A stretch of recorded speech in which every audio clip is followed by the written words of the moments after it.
Ipinatawag ni Cotabato City Mayor Bruce Matabanaw ang ilang individual kaugnay sa di umano'y paniningil sa tornohan ng tricycle sa KCC. Matatanda ang nakuhanan ng video ang sinasabing paniningil sa tornohan ng tricycle kung saan ayon sa isang netizen ay nakasuot ng vest na may nakasulat na traffic sa harapan at salitang marshal naman sa likuran. Agad ipinaabot ng alkalde ang impormasyon sa Traffic Management Unit, Public Order and Safety Office at CTPNP. Nilinaw din ito na hindi uniforme ng mga traffic enforcers ng Cotabato City Government ang anyay suot ng mga taong nakuhanan ng larawan. Narito ang kaganapan sa tanggapan ni Mayor Matabanaw matapos aksyonan ng alkalde ang issue. May na pinagagalingan ng association, walang problema. Yung sir, baka namin hindi Pero yung paano kayo nangungulekta, yun yung live.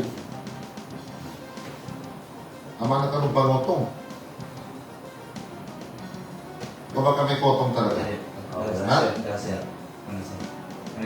Kaya kung pagpiyasa ng mga members na Kanapin na sir, Kanapin mo sir. Kanapin po sir. yun ang member lang.